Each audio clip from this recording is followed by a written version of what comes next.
भाग्या की हंसी नक्श के कान में चुभने लगी थी। वो और बर्दाश्त नहीं कर पाया। उसने अपनी जेब से बैंक का चेकबुक बाहर निकाला और एक साइंड ब्लैंक चेक अनिका की तरफ बढ़ाते हुए बोला, अनिका, ये लो, तुम्हारे लिए, मतलब अंजी कॉर्पोरेशन के लिए। मुझे पता है कि रकम ज्यादा होगी तो कैश तो नहीं चलेगा, नहीं तो मैं कैश दे देता। अमाउंट भी मुझे पता नहीं, तो मैंने ब्लैंक चेक पे साइन कर दिया तुम्हारे लिए। नक्श की बात सुनकर अनिका शॉक थी। उसी स्टेट में उसने नक्श के हाथ से वो ब्लैंक चेक ले तो लिया, लेकिन उसे समझ नहीं आ रहा था कि वो रिएक्ट कैसे करे। दूसरी तरफ भाग्या ये सीन देखकर और भी जोर से हंसने लगी और उसे लगा जैसे नक्श तो वाकई में बहुत बड़ा बेवकूफ है जो उसके कहने पर कुछ भी हरकतें कर रहा है। भाई साहब, अंजी कॉर्पोरेशन को बचाना है, बेचना नहीं है।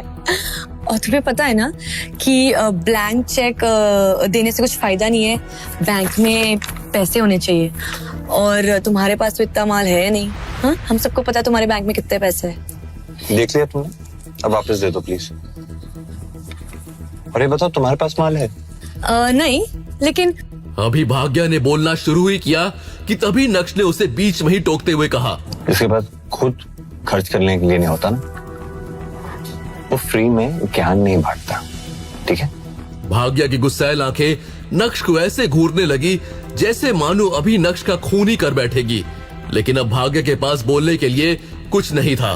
भाग्या की बोलती बंद करने के बाद नक्श ने अनिका को देखा, जो अभी भी नक्श की बात पर यकीन नहीं कर पा रही थी।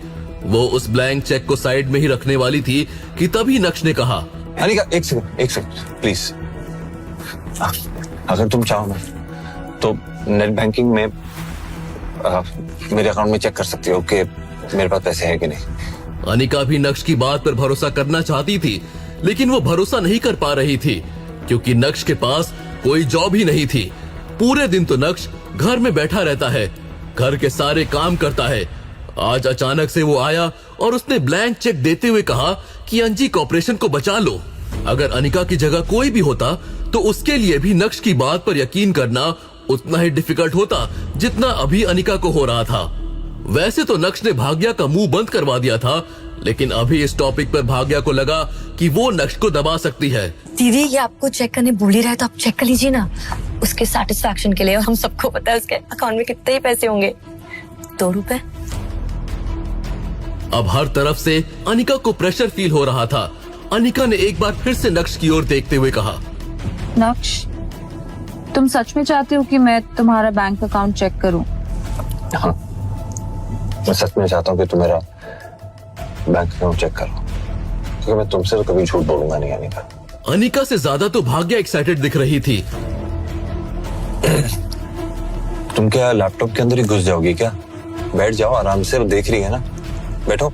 तुरंत ही नक्श ने अनिका को कस्टमर आईडी बताया और धीमी आवाज में बोला, वैसे पासवर्ड तुम्हारा बर्थ डेट है। पासवर्ड एंटर करने के बाद जैसे ही बैंक की साइट ने उस अकाउंट का बैलेंस दिखाया, वैसे ही अनिका के तोते उड़ गए। उस अकाउंट में पूरे 5 करोड़ रुपए थे। जब भाग्या की नजर लैपटॉप स्क्रीन पर गई तो उसका मुंह भी खुला का खुला रह गया था। ये कैसे हो सकता है? How is this possible? कहते हुए भाग्या पूरी तरह से शॉक नजर आ रही थी। इसी बीच चित्रा भी घर आ गई और जब उसने ये सिचुएशन देखी तो वो तुरंत ही बोली, क्या हो गया? भाग्या केम छो? શું કરે છે? भाग्या ने तुरंत ही चित्रा का ध्यान लैपटॉप स्क्रीन की तरफ बढ़ाया और जब चित्रा की नजर भी 5 करोड़ पर पड़ी तो वो भी पूरी तरह से स्टंट थी। तुम्हारे पास इतने पैसे कहाँ से आए? माँ, वो नक्श ने दिया।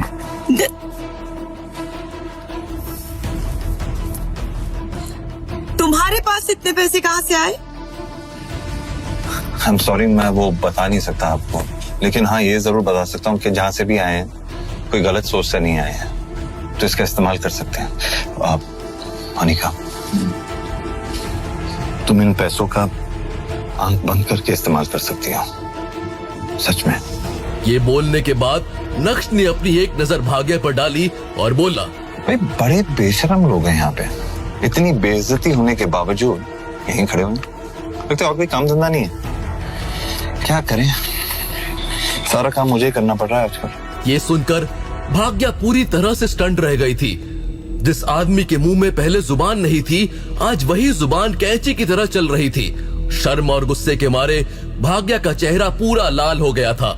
इससे पहले कि भाग्या कुछ बोले, अनिका ने नक्श का हाथ पकड़ा और तुरंत ही उसे बेडरूम में ले गई। अरे अनिका, नक्श, सच सच बताओ, तुम्हारे पास ये पैसे कहाँ से है? यहाँ पे कोई नहीं है। अनिका छोड़ो ना, मैं वैसे भी बहुत थक गया हूँ। मैं बाद में बात करूंगा। बताओ, ये पैसे कहाँ से आए तुम्हारे पास? नक्श ने अनिका के चेहरे पर टेंशन वाला रूप देखा, लेकिन मन ही मन नक्श को ये सब बहुत अच्छा लग रहा था। पहली बार अनिका ने नक्श का हाथ पकड़ा था। पहली बार अनिका को नक्श ने इतनी चिंता करते हुए देखा था। अनिका को नक्श की ही चिंता थी ना? शायद। थोड़ा सोचने के बाद नक्श ने सोचा कि क्यों ना अनिका के सामने अपना सच लेकर आया जाए। नक्श ने अनिका से कहा, अगर मैं ये कहूं कि मैं एक बहुत बड़ी कंपनी का बॉस हूं और ये पैसे मेरे लिए कुछ नहीं, तो क्या तुम मेरा यकीन करोगे? नक्श की बात सुनकर तुरंत ही अनिका ने नक्श का हाथ छोड़ा और नफरत भरी नजरों से नक्श की ओर देखते हुए कहा, नक्श, मजाक करने की जरूरत नहीं है। मुझे सच सच बताओ, ये पैसे कहाँ से आए? मैं बार बार नहीं पूछूंगी कि ये पैसे कहाँ से आए, और मेरे पास इतना टाइम भी नहीं है। और आई होप कि ये पैसे तुम्हारे पास लीगल तरीके से आए, और अगर ये इनलीगल है ना, तो मुझे इन पैसों की कोई जरूरत नहीं है। मेरी कंपनी बर्बाद हो जाए तो हो जाए, आई डोंट केयर। और मुझे ना तुम्हारी वजह से किसी और मुसीबत में नहीं फंसना है। I am done. अनिका मेरी बात सुनो, तुम्हें इसकी फिक्र करने की कोई जरूरत नहीं है। आई प्रॉमिस कि ये जो पैसे हैं ये लीगल सोर्स से हैं, लीगल तरीके से तुम बेझिझक इसका इस्तेमाल कर सकते हो। प्लीज इसे खर्च करो और अपनी यानी अंजी कॉर्पोरेशन को घर से बाहर निकालो। अनिका अभी भी नक्श को शक की नजरों से घूर रही थी।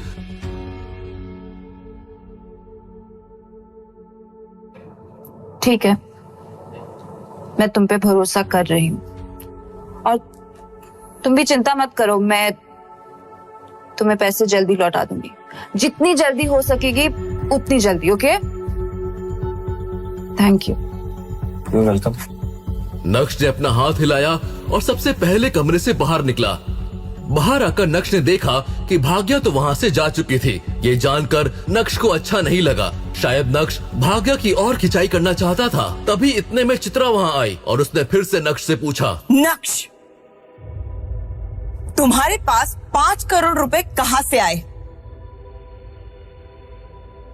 इतने में अनिका ने अपनी माँ को साइड में किया और उसके कान में कुछ बोलने लगी। उसके बाद से चित्रा ने कोई सवाल जवाब नहीं किए। हालांकि नक्श के प्रति उसका एटीट्यूड पहले से थोड़ा जेंटल हो गया था। दूसरी तरफ अब सूरत शहर की ही नहीं बल्कि पूरे गुजरात की काया पलट होने वाली थी। भानुशाली ग्रुप में नए सीईओ की एंट्री हो गई थी। पूरे गुजरात में ये बात करने का मेन टॉपिक बन गया था। अब जब भानुशाली ग्रुप नए सीईओ के साथ मार्केट में उतरा तो बहुत सारी एंटरटेनमेंट कंपनीज इनके साथ टाई अप करते हुए अपनी किस्मत आजमाना चाहती थी। लेकिन सीईओ साहब ने सबको लाल झंडा दिखाया था। यहाँ तक कि उन कंपनीज को भी जो पहले कई सालों से भानुशाली ग्रुप के साथ काम करते हुए आ रही थी, नक्श ने सबका कॉन्ट्रैक्ट खत्म कर दिया था। पहले ही दिन से नक्श ने अपने तरीके से काम करना शुरू कर दिया था और आगे आगे नक्श ने जो किया उससे भानुशाली ग्रुप खूब सुर्खियां बटोरने लगा था। लॉजिकली बात की जाए तो अभी तक भानुशाली ग्रुप ने जिन भी कंपनीज के साथ टाई अप किया है वो सभी हाई प्रोफाइल कंपनीज थी। कुछ सूरत की, कुछ अहमदाबाद की, तो कुछ मुंबई की। लेकिन इस बार जब लोगों ने जावेरी खानदान के बारे में सुना तो उन्हें बहुत शॉकिंग लगा। बहुत लोगों ने अनिका जावेरी के बारे में सुना ही नहीं था और जावेरी परिवार भानुशाली ग्रुप के साथ डील करने चला गया। ऐसा नहीं है कि सूरत शहर में कोई जावेरी खानदान को जानता नहीं था, बिल्कुल जानते थे, लेकिन अनिका जावेरी को नहीं जानते थे क्योंकि अनिका तो सिर्फ जावेरी खानदान का हिस्सा थी। उसका नाम कभी भी जावेरी खानदान के चर्चित सितारों में शामिल नहीं होता था। हाँ, लेकिन सूरत शहर में नवीन जावेरी को लेकर काफी बातें उठी थी। बहुत से लोगों को पता चल गया था कि जावेरी खानदान का चर्चित चेहरा नवीन जावेरी यानी अपने मैम्बो अंकल भानुशाली ग्रुप के साथ डील करने गए थे, लेकिन उन्हें रिजेक्ट कर दिया गया। लोग बहुत ही ज्यादा कंफ्यूज थे। जब जावेरी खानदान के सबसे पावरफुल इंसान नवीन जावेरी को रिजेक्ट कर दिया, तो फिर भला ये अनिका जावेरी भानुशाली ग्रुप जाकर कौन सा तीर मार लेगी? भानुशाली ग्रुप का नया सीईओ आखिर सोच क्या रहा है? क्या वो बड़ी हाई प्रोफाइल कंपनीज की जगह अब क्या छोटी छोटी कंपनीज के साथ काम करना चाहता है? कुछ ऐसे ही सवाल लोगों के मन में उठने लगे थे। ये सारे सवाल सिर्फ लोगों के मन में ही नहीं, बल्कि अब तो अनिका जावेरी के मन में भी उठने लगे थे, क्योंकि उसे भी कुछ समझ में नहीं आया कि उसके साथ हुआ क्या। जिस दिन वो पार्टनरशिप की बात करने भानुशाली ग्रुप गई, तो नए सीईओ से उसकी कोई मुलाकात नहीं हुई, लेकिन उसके हाथों में सीधा कॉन्ट्रैक्ट थमा दिया गया। सब कुछ बहुत स्मूथली हुआ, इतना स्मूथली कि अनिका को लगने लगा कि कहीं वो सपना तो नहीं देख रही है।